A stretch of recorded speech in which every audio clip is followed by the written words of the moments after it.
ayan mga kasarot, kung nakikita niyo may lumilipad-lipad na maitim na mga insekto na lumilipad-lipad. Ano kaya ito? Bakit marami sila? At dito pa talaga sa harap ng pintuan namin. Nagulat ako pagpasok ko. Ganito na yung harap ng pintuan namin.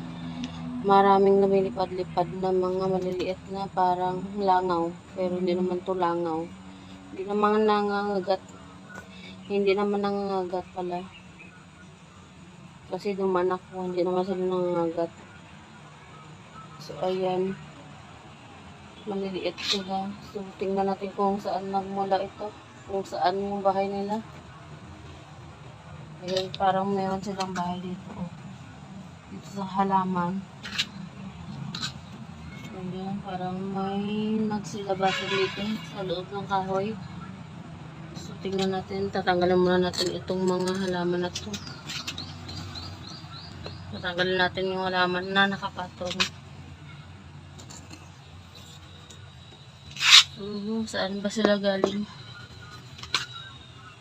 Kasi itong kahoy na to, matagal-tagal na yun ito. At manon na. Marupok na yung kahoy. Pwede ng panggatong. So, binahayan na ng mga insektong lumilipad-lipad. So, dito nagmula yung mga lumilipad-lipad na maliliit na insekto. Ano kaya ito? At meron silang bahay sa loob ng kahoy na marupok na at pwede na panggatong. So, tanggalin muna natin yung mga paso ng mga patong para malaman natin kung ano yung nasa loob. Bakit maraming lumilipad-lipad na mga maliliit na insekto.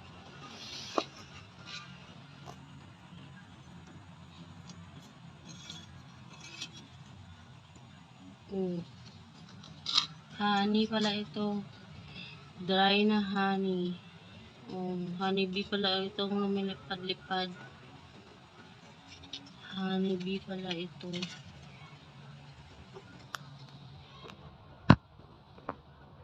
Mga honeybee.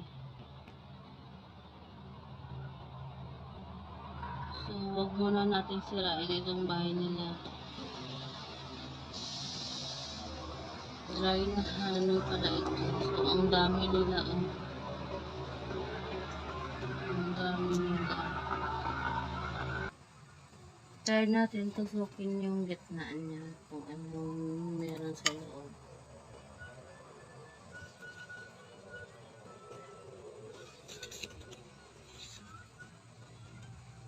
So, meron siyang butas sa loob.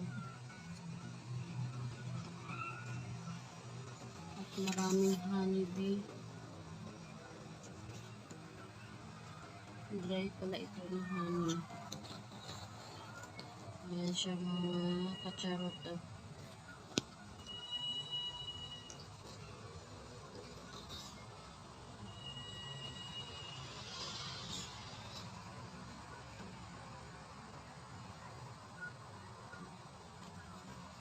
Dry honey para nasa loob niya. So, ayan ang nasa loob niya ay dry na honey. At maraming honeybee. Parang chocolate yung dry honey. Ayan din yan. Ayan siyang chocolate. Sino gusto ng chocolate? Sorry ha. Sinira ko yung bahay niyo, mga honeybee. Sorry talaga. Bye-bye mga honeybee. So, tatakpan ko na yung bahay ninyo. Hindi ko na kayo guluhin. So, tatakpan na natin yung bahay nila.